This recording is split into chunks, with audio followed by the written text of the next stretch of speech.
Yeah, so doctors typically look inside of the body to figure out what's wrong with it and how to fix it.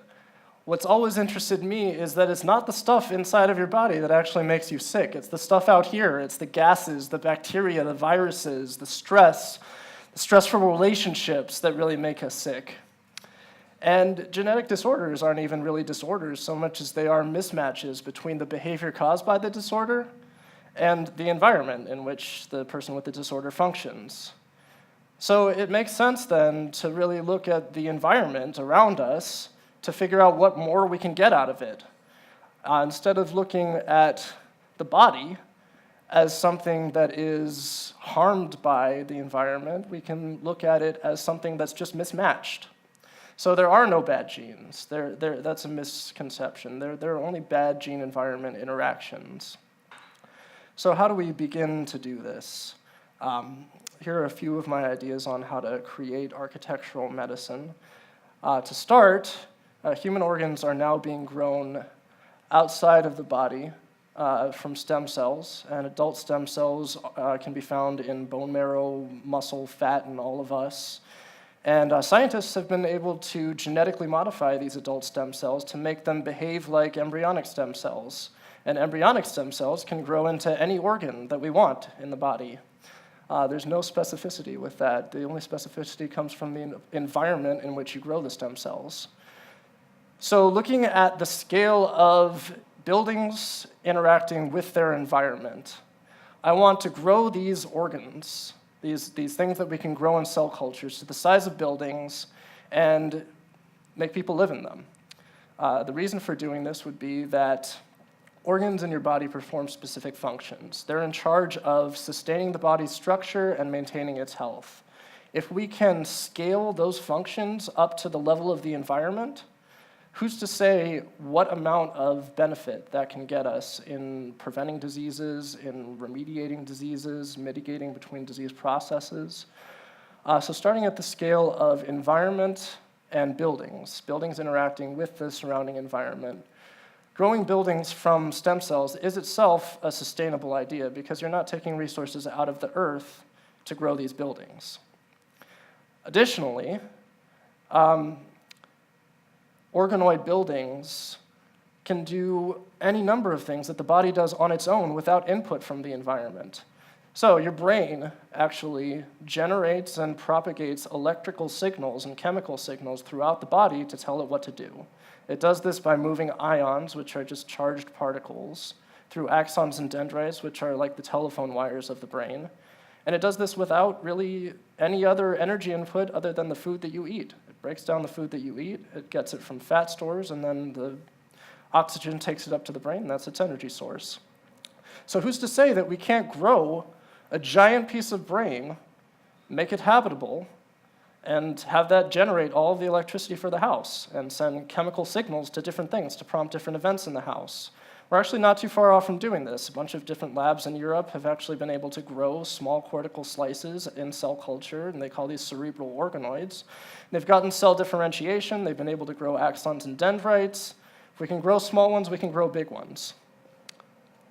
Additionally, there is a fluorescent protein. There's a set of fluorescent proteins that we genetically attach to different cells when we're doing an experiment. And the proteins allow us to keep track of the cells that we've changed in some way under a microscope. So I propose creating a ceiling of muscle tissue and genetically attaching these green fluorescent protein molecules to the ceiling. And whenever it receives input from the cortical slice in the house, it lights up, replacing the lighting system in a house. Very sustainable.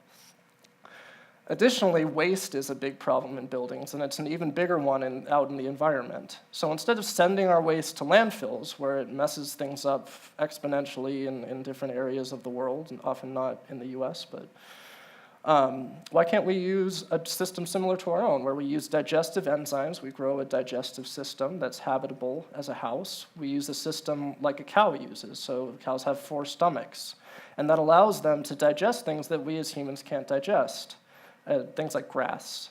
And this 4-stomach system allows them to break down tough cell walls. So given that waste is sort of big and has tough cell walls and things like that, Why can't we use a four-stomach system like cows have within a house and just send all our waste there, and then that waste is then broken down and then converted into energy that then powers the rest of the house? Additionally, what if we could grow skin as the building envelope? Real skin. Why would we want to do this? Our bodies maintain a constant internal temperature through a process called thermoregulation, and in doing so, when we're hot, our blood vessels expand, and that sends heated blood to the skin's surface, which then prompts our pores to secrete sweat. When the sweat evaporates in the hot environment, it releases a molecule of heat energy, and that's how we lose heat when we're really hot.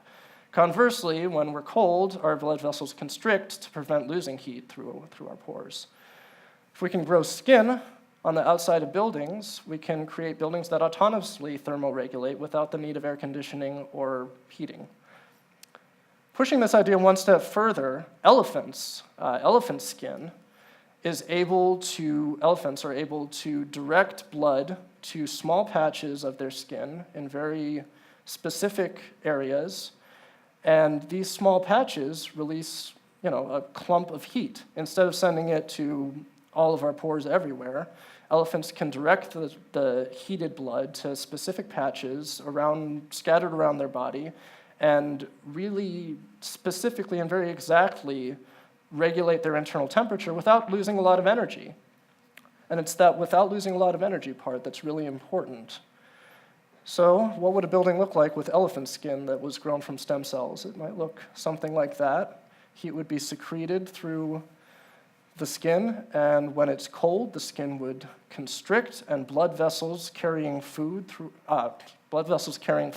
throughout the building would either send the heated fluids to the skin surface to be secreted as sweat. Buildings can sweat, or the pores on the outside of the building would constrict, the blood vessels would constrict and force the fluids to the inside of the house and prevent heat from being lost.